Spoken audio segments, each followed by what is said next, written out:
A lot of folks don't know that I've actually been working for the last 3 years on building a campground up here in New England. And today we just received final electrical inspection approval. It got me thinking about a common problem that all RVers face, which is that air conditioners and other high demand electrical appliances sometimes don't work the way they're supposed to while we're on the road. If that's ever happened to you or you want to prevent it from happening to you, come along with me. I'll teach you some stuff about RV electronics and power and show you some products that can help you with that problem.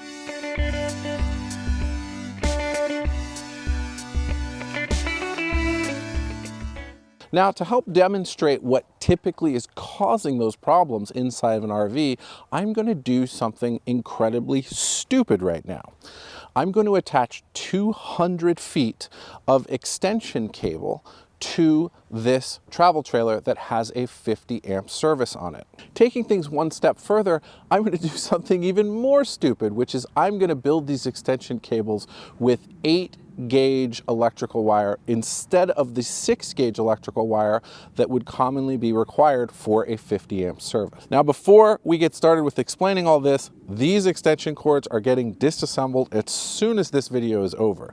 The only reason why I've put them together is to demonstrate what I've actually found common in some older RV parks or even newer RV parks that just haven't designed the park the way they should. What we also see is that RV parks that have expanded over time oftentimes are using cable to get to further sites that may exceed the amount of distance that you should use that particular type of cable for at that rated voltage. The result is a condition at a lot of RV parks, especially if those parks are under load, meaning a lot of campers are using electricity, where the power that's coming out at the pedestal is oftentimes much lower than 120 volt. When the power is below 120 volts, a lot of electrical appliances, especially compressors like in refrigerators, compressors in air conditioners, start to struggle because they're not getting the voltage that they were designed to have when they were built at the manufacturer. The end result of this oftentimes is that they run inefficiently, they don't blow cold air, they have a lot of problems, or in some cases, if the voltage is low enough, the fan will just blow and the compressor will never start at all. That can be common where you kind of turn on the AC and it just never gets cold and you're not sure why. Then you go to another RV park or site and it just works. That's most likely because you had a low voltage situation at that park. Now, your air conditioning not starting sounds pretty bad, but that's actually the best possible scenario in this situation. The worst possible scenario is that the voltage drops to a point and for whatever reason the circuit breakers are not tripping like they're supposed to. We're talking about $5 to $10 circuit breakers that people are flipping on and off all the time. Not really the best thing to do with a circuit breaker, but regardless, if that breaker fails, that wire, because that voltage is low, is heating up. It's heating up in the ground, it's heating up in your RV, and it's creating somewhat of an unsafe situation. You don't want to run any 120 volt services or appliances below that rated voltage. And if you get below 110 volts, it starts to get a little bit dangerous. That's also known as a brownout, and it can start to create a situation where you could create a lot of premature wear on your RV systems, or again, worst case scenario, a fire. So what causes these situations and how do you avoid them? Well, the best way to avoid them is to build the campground properly and to not run wires that are too small too far. It's really that simple. But for us average RVers, we can't really do that or control that. We just plug into the pedestal and hope for the best. But there is a way to protect yourself with something that I'm going to show you right now. This is Hughes Autoformer's voltage booster and surge protector solution that's made and designed for RVs, available in both 30 amp and 50 amp models, depending on your setup. We're not going to get into all of the specifics about electricity, but starting with some basics, you kind of have two things that make up the total amount of power or wattage that you have available at the campground. One is your voltage and the other is your amperage. If you multiply your amperage times your voltage, you'll get your total amount of wattage.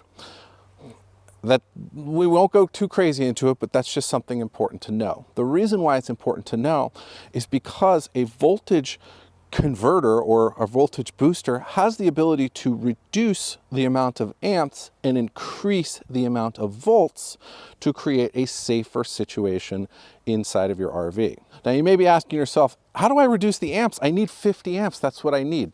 Well, 50 amps of power in an RV is equal to 12,000 watts. And if I turned on everything in my 45-foot RV, like everything, stove tops, 3 air conditioners, the whole 9, I might get to 8,000 or 9,000 watts. And that's honestly never really happened. So the idea of having to need 12,000 watts of power in an RV is virtually impossible. Now, that being said, having low voltage can be very detrimental because of the reasons that I told you earlier. So with the technology and the use of something called windings, you can actually reduce that amperage a little bit and get that voltage back up to where it needs to be. Another common misconception is that these devices are somehow stealing power from other RVers, and that because you have a voltage booster, the person next to you is tripping their breaker and having a problem. It's actually quite the opposite.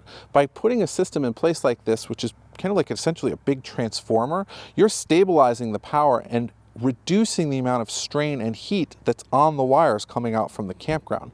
So you're not only protecting yourself and your equipment and giving yourself that surge protection, but you're putting less of a direct load on the campground as well by putting that box in between the pedestal and your RV.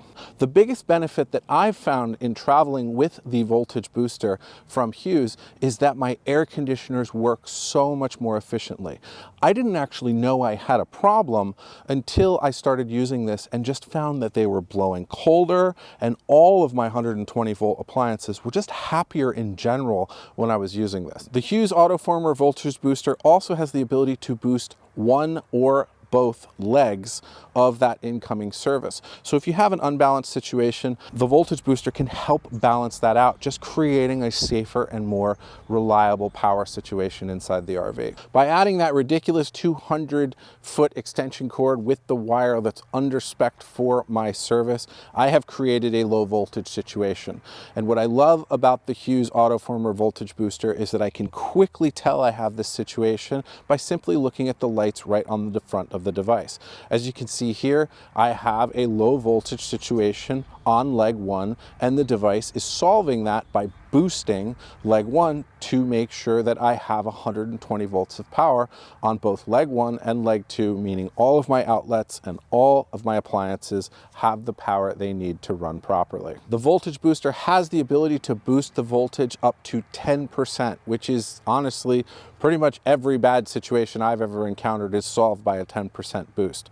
But for a full list of specifications, you can hop over to the product listing pages and click on the documentation tab. The system couldn't be easier to use. It's an inline system. So you plug one end of the voltage booster into the 50 amp pedestal, and then you plug your RV into the side of the voltage booster, and that's it. So what are the downsides of a voltage booster? Honestly, there aren't any. The only one that I can think of, because I like to kind of cover everything for folks, is it's kind of heavy. I'll put the specs right there. If you're in an ultralight situation, it's, it's a little heavy, and that's about it. I guess the only other thing would be maybe it's not necessarily waterproof. They do make a rain cover bag for it, which we have as an accessory, and it could potentially walk away from you since it's an expensive product. So they've included a lock and a chain with it as well. So that's kind of a nice touch. You don't have to buy the lock. They give that to you for free. But yes, if you've ever been in a situation where you've had a low voltage situation, or your air conditioners aren't working, or you've had a brownout that's blown out appliances or other things, this is the single best thing that you can do to protect yourself. A surge protector is great, but it's not going to actively change anything that's going on with the power like the voltage booster and surge protector can do. This product and all products at mobilemust-have.com are eligible for our member discounts, and you also get access to the Mobile Internet Resource Center and expedited shipping and a whole slew of other benefits. So make sure you check out the memberships at at membership.mobilemustHave.com as well. If you have any questions, as always, you can hop over to mobilemusthave.com. Our phone number is right there at the top of the screen. You can start up a live chat with an agent in the bottom right-hand corner. You can email us at info@mobilemusthave.com. And if you don't want to wait on hold, you can always schedule a consultation with one of our experts at talk.mobilemusthave.com at a mutual agreeable time. Thank you guys so much for watching, and we'll see you on the road.